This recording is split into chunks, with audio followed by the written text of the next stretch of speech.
Searching through storage for my wedding clothes, I ignored my white wedding dress, and I searched for my wedding veil. It might not be true to my Halloween costume, but I had to wear something that would show that my black long-sleeve dress was actually a wedding dress. I'll carry a small bunch of flowers. They're over there right now. I carried a small bunch of white flowers for what would otherwise seem like a goth wedding, so it would look complete. Well, but still, I had to explain that my Halloween costume was my interpretation of Marie Curie on her wedding day. I mean, I had to wear this for my Halloween costume. I mean, I'm writing poetry for every element in the periodic table. I knew that Marie Curie discovered a few of these elements herself, and one of them was even named after her. And maybe it wasn't goth, but a diligent work ethic that caused Marie Curie on her own wedding day to wear a black dress so that she could wear that same black dress later for her work.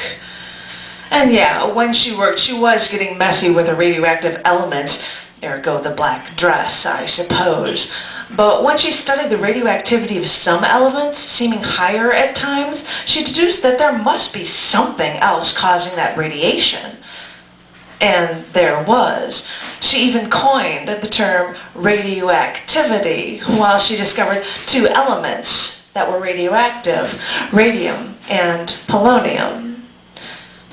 But looking back at her life, maybe wearing the black dress was appropriate because she soared in all the schooling she could legally take, because at the time she couldn't enroll in higher education because she was female.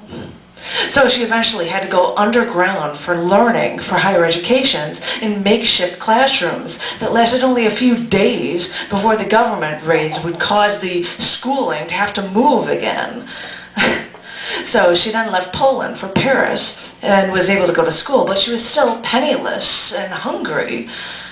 But after her second degree, she met her Pierre, who worked with her, and he even was working with her after their marriage, where they actually gave each other bicycles as wedding gifts.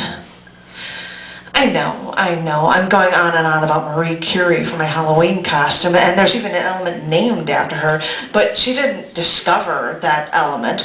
So does Curium have any relationship to Marie Curie? Well, other than the fact that Curium's radioactive, Curium's actually one of the most radioactive elements, Curium is now used to help scientists learn and discover, much the way Marie Curie did. Curium helps people. It's there to help people, like for powering artificial pacemakers, but it's even used in alpha particle X-ray spectrometers that are installed on the lunar and Mars rovers, like the Sojourner or the Spirit and Opportunity rovers. It's even used on a spacecraft to probe the surface of a comet. Because it's radioactive, Curium is dangerous to us humans, even though it really does have a certain glow to it. But it's nice to know that, like Marie Curie, we can use this element to research and learn. Besides, being a goth girl and loving to dive into my work, it's really making me take a shine to this whole black wedding dress thing. Thank you.